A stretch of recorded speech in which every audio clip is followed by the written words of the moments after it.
تو اس سے پھر کلیئر ہو جائے گا کہ ان فیصلوں کی پھر کیا حیثیت رہ جائے گی. ایک سوال کا جواب نہیں دیا گیا، اس کی کیا وجہ تھی؟ اور سوال کیا تھا؟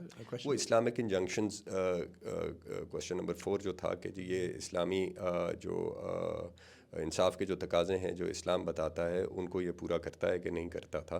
تو اس پہ کورٹ نے کہا کہ اس کے اوپر بات نہیں ہوئی، تو لہٰذا اسسٹنس نہیں ملی اس پہ انہوں نے کہا کہ اسسٹنس نہیں تھی. کوئی علماء کی طرف سے. اچھا، ایک سوال یہ بھی تھا کہ کویشچن نمبر 2 تھا، شاید وہ ایویڈنس کے حوالے سے تھا، اس کا بھی انہوں نے کہا یہ لا کویشچن آف لا نہیں ہے یا کیا؟ وہ اس پہ انہوں نے کہا کہ وہ جو یہ تھا کہ جی یہ ججمنٹ جو ہے یہ سیٹ اسائڈ کر دی جائے. تو اس پہ انہوں نے کہا کہ ایڈوائزری جورسڈکشن کے اندر سپریم کورٹ یہ نہیں کر سکتی ہے، کیونکہ ظاہر ایک ججمنٹ تو وہ آئی ہوئی ہے. اب اس کا اثر بہرحال نہیں رہے گا اگر یہ آ جائے کہ کسی بھی فیصلے کے بارے میں اگر کوئی کورٹ یہ کہہ دے کہ جی یہ انصاف کے تقاضوں کو پورا نہیں کرتا تھا، تو وہ ظاہر ہے اس کا فیصلے کا جو اثر ہے وہ تو زائل ہوتا ہے. لیکن ظاہر ہے اب یہ ذہن میں رکھنے والی بات ہے کہ اس کو انڈو تو نہیں کیا جا سکتا. اس فیصلے کو اس نے تو افیکٹ لے لیا، انفارچونیٹلی ہو گیا اس کے اوپر جو ہونا تھا. تو اب اس کو تو انڈو نہیں کیا جا سکتا، ریورس نہیں کیا جا سکتا، مگر بہرحال اس فیصلے کا اب آپ یہ سمجھیں کہ اس فیصلے کا اب کوئی jurisprudentially subject to the detail reasons of course, but jurisprudentially speaking as a binding precedent تو وہ نہیں رہا. قانونی طور پہ وہ 7 ججوں کا فیصلہ تھا، 4-3 کی اکثریت سے پھانسی کی سزا سنائی گئی، اور یہ 9 ججوں کی رائے ہے.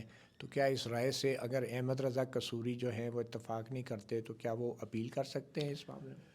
نہیں، دیکھیں وہ جو حسبہ بل والا جو پریزیڈنشیل ریفرنس تھا اس میں سپریم کورٹ نے کہہ دیا ہے کہ جو ایڈوائزری جورسڈکشن میں بھی جو سپریم کورٹ کی رائے ہوتی ہے وہ پھر بائنڈنگ تصور ہوتی ہے، وہ ہوتی ہے. تو اب اس کے خلاف تو کوئی اپیل نہیں ہے. یہ جو ایڈوائزری جورسڈکشن میں کورٹ جو فیصلہ کرتی ہے اس کا افیکٹ کیا ہے؟ اس کا افیکٹ ہے کہ یہ ایک بائنڈنگ فیصلے کے طور پہ سمجھا جائے گا جو حسبہ بل میں کی ججمنٹ اس میں اپیل نہیں ہے اس میں؟ نہیں، اس میں تو 186 کے خلاف تو کوئی اپیل نہیں ہے. کوئی اپیل نہیں ہے. اگر یہ بائنڈنگ بھی ہے تو پھر بھی اپیل نہیں ہے؟ ہاں، نہیں ہے. تو جو اب یہ ریفرنس کا فیصلہ آنے کے بعد آپ کے خیال میں کوئی بھی اس میں ایگریوڈ نہیں ہے؟ دیکھیں عدالت نے وہ جو ہائی کورٹ یا سپریم کورٹ کے فیصلے تھے ان کو سیٹسفائڈ نہیں کیا ہے. تو یہ تو اس میں کورٹ نے کہا ہے اپنے آج شارٹ آرڈر میں کہ اپنی اس اوپینین میں کہا ہے کہ وہ تو ہم سیٹسفائڈ نہیں کر رہے. تو انہوں نے یہ کہا ہے کہ وہ فیئر ٹرائل کے تقاضوں کو پورا نہیں کرتا تھا.